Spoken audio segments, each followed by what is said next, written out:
I see you have noticed my mechanical nightingale. She is made of plain tin, but she sings the sweetest song you can imagine, barely distinguishable from the real thing. The flute is only made of plain wood, but its notes are fine and true. Ah, yes, the painter's brush. It was well used by one of the island's best painters. There's a lot of creativity in that brush, and its bristles are still in good condition. Have you an interest in tinder boxes? This one is only slightly battered. It holds a good supply of flint, a sturdy striking pad, and even a candle in case you find yourself with naught else to hold the flame. I'm interested in that mechanical nightingale on the counter. What do you desire to give me in trade? The items on the front counter are all of equally slight value, worth only a copper or two. They are handy items nonetheless.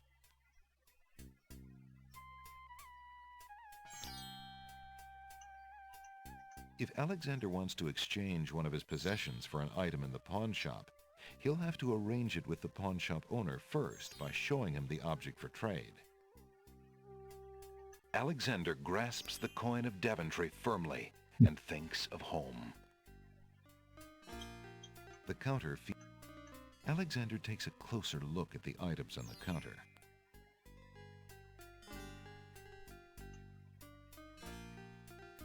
I'm interested in that mechanical nightingale on the counter. What do you desire to give me in trade? The items on the front counter are all of equally slight value, worth only... Shut up and take my money. I have this copper coin. Is it of any value to you at all? Most interesting.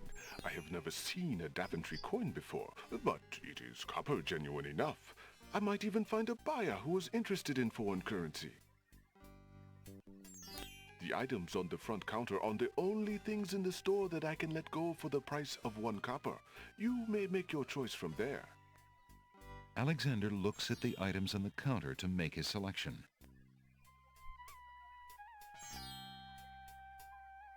That mechanical nightingale looks That's a intriguing. good question. I believe I'll take it. Very well. Your coin is well spent. Remember, this is a pawn shop. I am always willing to take back my own goods in trade. I'll remember. Thank you. An elegant little glass dish decorates the countertop. The dish is full of green mints offered for the enjoyment of the customer. Alexander takes a mint.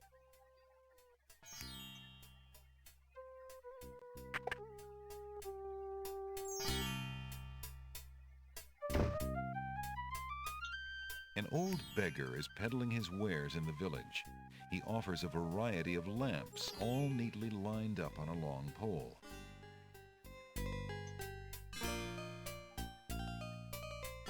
Good day, peddler.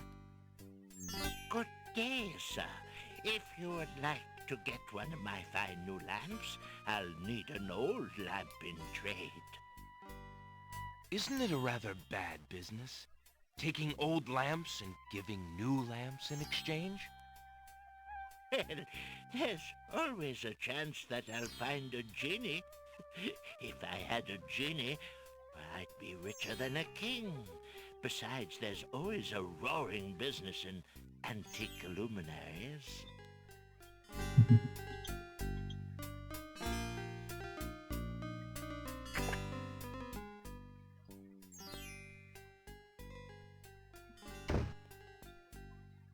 Hello.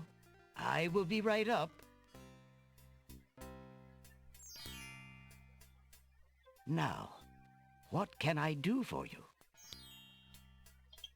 Alexander is standing in a cozy little shop.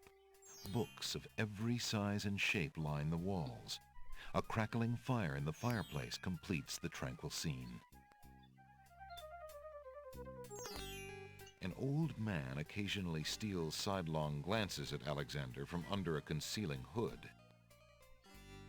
The bookshop owner is a thin, middle-aged man. His intelligent eyes are slightly blurry from long nights spent reading by candlelight.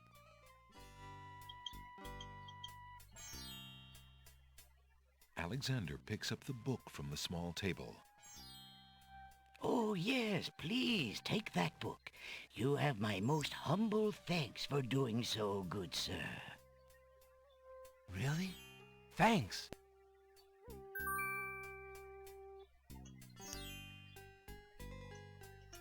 Alexander is carrying a book from the bargain table in the bookshop.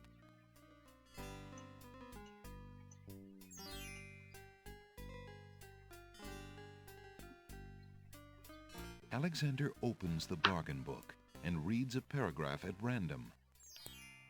2 dulcimers raised to the degree of 40 half-dulcimers, divided into equal parts by the third of a cackle of grouse geese, put over the result of 10 fine mackles, albeit small fine mackles, stretched over the total of 53 1/8 bottles of wild beast lard.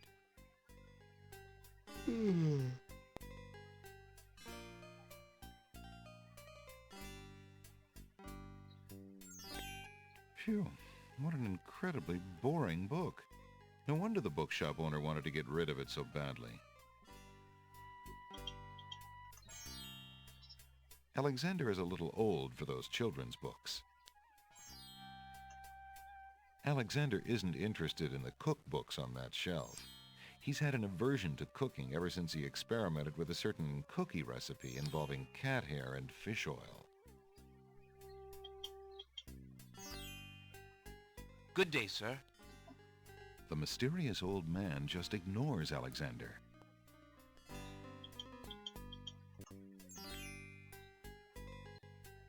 Alexander rests his feet for a moment. Alexander picks up and leafs idly through a book called The Changing Role of Court Entertainers Through the Ages. Well, that was refreshing. Alexander is not interested in those self-help books. How much for that book on the counter, merchant? It is a fine book, is it not? I obtained it from the estate of the one and only magician this kingdom has ever had. Poofed himself into an aardvark in the end, or so I heard. I never found the spells all that useful myself, but then I lead a boring life. I tell you what, if you can find another rare book, something a bit more marketable, I might be willing to exchange the spelled book for it. The shopkeeper doesn't look like he would enjoy a good arm wrestle or any other sort of physical exertion. He's rather bookish. Good day, sir. I'm a stranger in this land. What can you tell me about the land of the Green Isles? That is quite a question, young man. Who are you, and what would you have me tell you? My name is Alexander. I know I'm on the Isle of the Crown, but I'd like to know whatever you can tell me about this island, and if there are other islands nearby. You are indeed a stranger.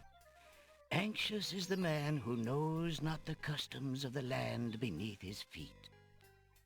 This island is called the Isle of the Crown, because the royal family's castle is here. Besides the castle, we also have this village, and the docks over to the west. There are at least 3 other islands: the Isle of the Sacred Mountain, the Isle of the Beast, and the Isle of Wonder. At least 3? Does no one know for certain? This is no ordinary land, Alexander. The land of the Green Isles has always been a place of vague boundaries, as if islands come and go. Legend speaks of a 4th island, an isle shrouded in mists. I myself have never seen it. Then, too, the land of the Green Isles is said to exist on the boundaries of this world and the next. Even darker places are reputed to be closer here than anywhere else in the world. That's quite a claim. Claim, yes, but probably just local superstition. We who live here on the Isle of the Crown, at least, sleep well enough at night.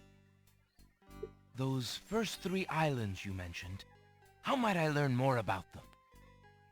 Ideally, a young man seeking such knowledge would travel to their shores and learn about them firsthand. Meeting the leaders of each place would be helpful, naturally. Unfortunately, the ferry no longer runs between the islands. There has been much political unrest, and it has been too dangerous to travel for years. Perhaps the ferryman can tell you more. He has little enough to do these days. And if you haven't been there already, you might seek an audience at the castle. Thank you kindly, merchant, for all your good advice. Ah, but advice is free, Alexander. Making use of it costs much more.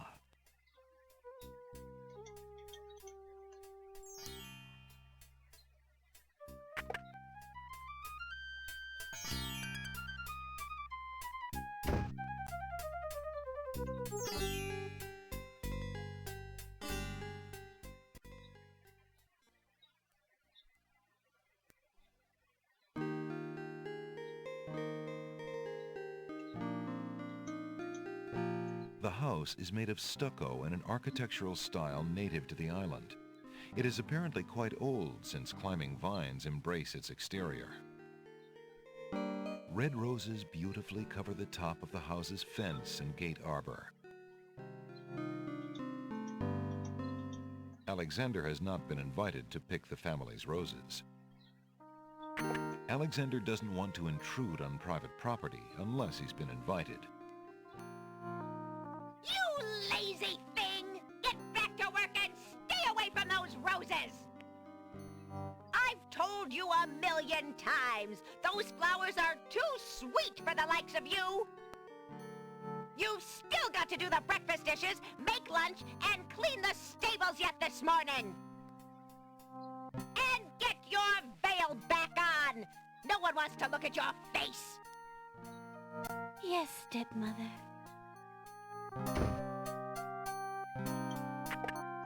The entrance to the house is a time-worn wooden door.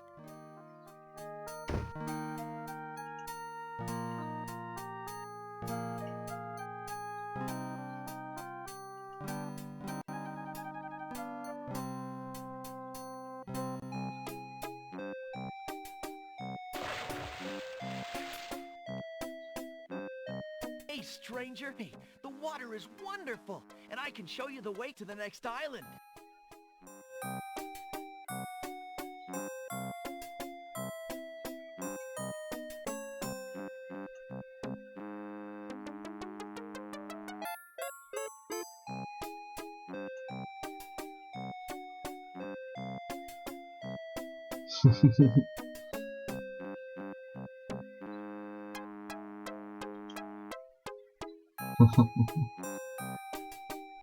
You got the right head on your shoulders for this game.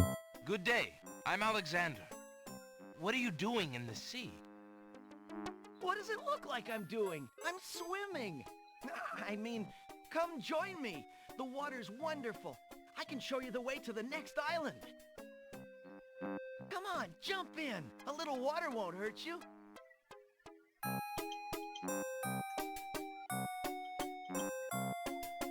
A young boy is happily swimming in the sea off the docks. What are you waiting for? I said I'd show you how to get to the next island, didn't I?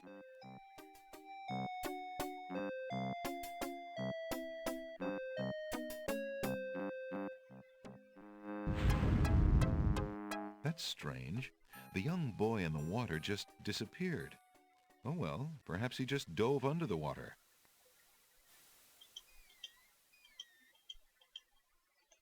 Alexander can see the peaks of another island on the horizon. A worn wooden vessel has been dry docked on a jetty. The boat is in sad shape. A hole in the hull and the condition of its boards make it obvious that the vessel is no longer seaworthy.